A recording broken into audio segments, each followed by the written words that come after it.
So, here we are again, talking about the possibility of Max Verstappen leaving Red Bull for Mercedes. I know, it feels like this rumor just won't go away, right? But this time, there's a fresh twist that makes things more real than ever. After months of tension inside Red Bull, the team finally made the dramatic move of getting rid of Christian Horner. Now, the official word is that this was about team harmony or internal issues. But come on. It's hard not to see this as a desperate attempt to keep Max from walking out the door. Here's the deal. Red Bull's top brass is reportedly still very worried. Even though they cut ties with Horner, there's no confirmation, public or private, that Max has committed to staying. And that's what's making everyone nervous. According to people close to the situation, Red Bull made this change hoping it would be enough to convince Max, but there's no guarantee it worked. It's like they played their biggest card, and now they're waiting to see if it even mattered. Meanwhile, on the Mercedes side of things, Toto Wolff seems unusually calm. Too calm. Like he knows something we don't. And there are quiet whispers, backed by flight logs and location sightings, that Max and Toto might have met in Sardinia recently. Coincidence? Maybe. But let me ask you this. If you were Max Verstappen and you were done with Red Bull, wouldn't you want to sit down face-to-face with your next potential boss? Especially someone like Toto Wolff? Look, Red Bull have built their entire empire around Max. Losing him wouldn't just hurt on the track, it would shake the very foundation of the team. That's why they're making bold moves like firing a long-standing team principal. But here's the thing. Max has made it clear that his loyalty isn't to people, it's to performance. And if he feels Red Bull is slipping, well, he might just start thinking Mercedes doesn't look so bad anymore. What do you think? Is this the moment when Max finally breaks away from Red Bull? Drop a quick yes or no in the comments. I really want to know what you think about this one. And hey, if you're into these kinds of deep dive updates and behind-the-scenes insights, subscribe to our channel and enable the notification bell. Your subscription is very important to us. Help us grow and reach our goal of 1,000 subscribers. It's completely free, and it really does help. Now let's talk about someone else at Mercedes who might be a key part of all this, and who may have just dropped a massive hint that he's not going anywhere. You're going to want to hear this next. So while everyone's been focused on Max, George Russell may have just delivered his own little contract announcement. Without saying a single word. What did he do? He went out and bought himself a brand new Pershing 6X yacht. That's not exactly your average online shopping spree, right? Now, let's break this down. These yachts can go for around £3 million new, maybe a little less secondhand.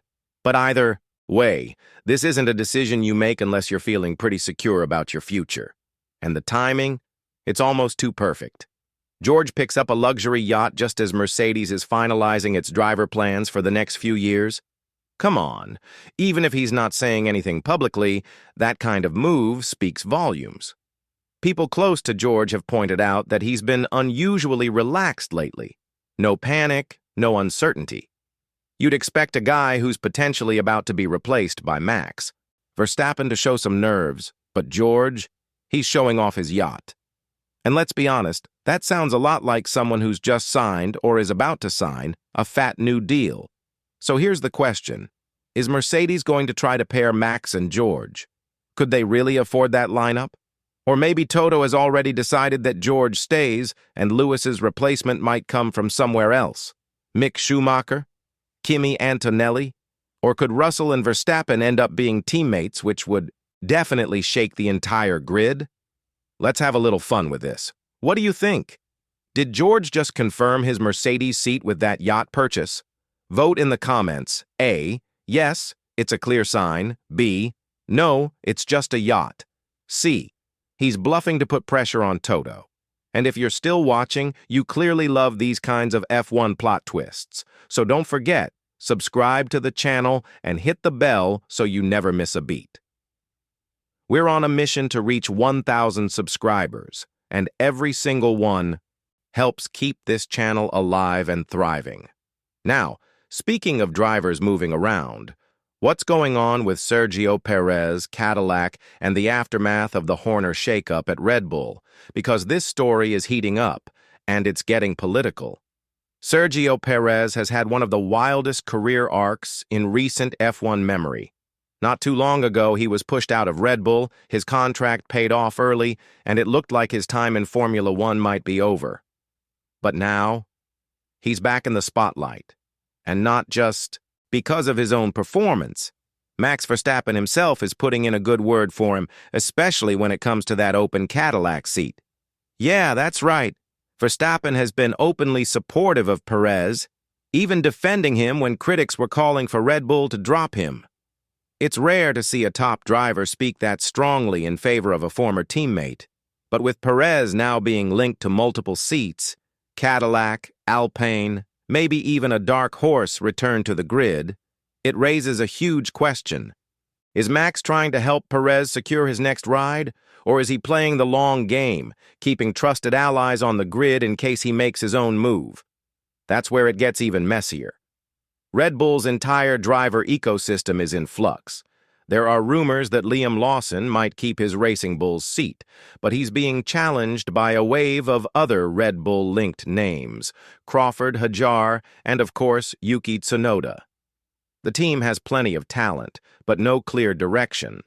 And with Horner out of the picture, who's really making the final calls now? Let's not forget, Christian Horner's exit didn't just come out of nowhere. It likely came from deep ongoing pressure inside Red Bull's leadership, especially from people like Jos Verstappen. Jos warned a long time ago that Red Bull would collapse if Horner stayed. So with Horner finally gone, is this Red Bull trying to reset the culture or just stop the bleeding? It's important to realize that Red Bull's internal chaos is affecting everyone, from drivers like Perez to future prospects in the junior program. And if this chaos continues, it might only push Max further away, especially if he sees Toto Wolff offering a more stable, structured alternative. So here's my question to you. Was firing Christian Horner a smart move to protect Red Bull's future, or did it just make things worse? Let me know what you think in the comments. I want to know how you see this power shift. And of course, if you're enjoying these breakdowns, subscribe and enable the notification bell. Help us reach 1,000 subscribers. It's a huge milestone for our channel, and your support genuinely makes a difference. Now let's shift gears a bit. While Red Bull's trying to hold things together, Ferrari might be quietly planning their own comeback, and they've just done something very interesting behind closed doors. While the spotlight's been on Max, Mercedes, and Red Bull's internal drama, Ferrari has been playing a very different kind of game. One that's quiet, strategic, and could pay off big in the second half of the season. And it all centers around a filming day that's anything but routine. So here's what's happening. Ferrari recently scheduled a 200-kilometer filming day at Mugello, not just for pretty shots of the car under the Italian sun, but to secretly test a brand-new rear suspension setup. Now, on paper, this might sound like standard procedure, but insiders know that filming days can be used to sneak in limited testing under FIA rules. It's a smart move, and clearly a sign that Ferrari isn't giving up on 2025 just yet. Both Charles Leclerc and Lewis Hamilton were there for the test. Originally, there were rumors that Antonio Giovinazzi might do the driving, but nope. Ferrari wanted their lead drivers behind the wheel. That alone tells you how serious this test really was. They want real feedback from real race conditions with the people who are going to push this car to its limit. Why the urgency? Well, Ferrari's had issues with rear ride height all season, preventing them from running their car as low as they'd like. That's a big deal in modern F1, where even a few millimeters can mean the difference between winning and sitting in P6. This new rear suspension is designed to fix that, and if it works, it could translate into better tire management, more downforce, and even a few tenths per lap. That's massive. Think about it. Ferrari already has decent qualifying pace. If they can fix their ride height and gain Consistency in race trim, suddenly they're back in the mix with McLaren and Red Bull. It won't solve everything, but it could be the first real step toward a title challenge in 2025, and a serious setup for 2026. Now here's what I'm curious about. Do you think this new suspension could finally give Ferrari the edge they've been missing? Or is it too little, too late? Let me know your take in the comments. I want to know if you believe Ferrari can pull off a real comeback. And as always, if you haven't already, subscribe and hit the notification bell. It helps us grow and get closer to our goal of 1,000 subscribers, and you'll be the first to know when the next big story drops. Up next, we go right back to the heart of the storm. Red Bull's internal collapse, Max's next move, and whether Jos Verstappen's influence is helping or hurting.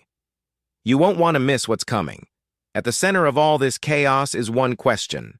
What is Max Verstappen going to do?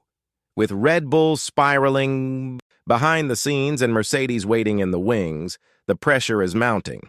And while Christian Horner's dismissal may have been aimed at keeping Max in place, it doesn't seem like it's done the trick. Let's be clear, this isn't just about racing anymore. It's about leadership, stability, and trust. Max is watching Red Bull carefully, and the signals aren't good. Gerhard Berger said recently that Red Bull should stop thinking about the championship and start focusing on rebuilding the team. That says a lot. Max doesn't want to spend the next few seasons fighting internal politics while other teams catch up on performance. And then there's Jos Verstappen, the always-present shadow at Max's side. According to well-connected reporters, Jos was one of the loudest voices warning that Red Bull would fall apart if Horner stayed. And while Jos isn't technically part of the team, his influence is undeniable. That might be good for Max. But would Mercedes really want to inherit that dynamic? Toto Wolff has built a garage based on structure and control. Bringing in the Verstappen family could challenge that balance. Still, the timing of Max's visit to Sardinia, right when Toto was also rumored to be there, raises eyebrows. Maybe it was a coincidence, or maybe not. His jet landed, stayed a few hours, and flew back. Doesn't really sound like a beach day, does it? And here's the bottom line. Horner's firing didn't come with any guarantee from Max. There was no promise like, get rid of him and I'll stay. In fact, it seems more like Red Bull was told, if he stays, Max walks. That's a very different thing. So now Red Bull is left hoping that their biggest move, removing Horner, wasn't in vain. But Max still hasn't made his final decision. Reports suggest he's going to take a few more weeks, possibly until the summer break, before announcing anything. And that's keeping everyone, Red Bull, Mercedes, and the rest of us, on edge. So what do you think? Has Red Bull done enough to convince Max to stay? Or is it already too late? I'd love to hear your thoughts down below. You might even see your take featured in a future video. And before we wrap this up, if you've made it this far, you clearly care about what's happening in Formula One. So if you haven't already, subscribe to the channel and hit the notification bell. Your subscription is incredibly important to us. Help us grow and reach that 1,000 subscriber milestone. We're getting closer every day, and it's thanks to you. That's it for today, but keep your eyes on the grid, because Max's next move could change everything.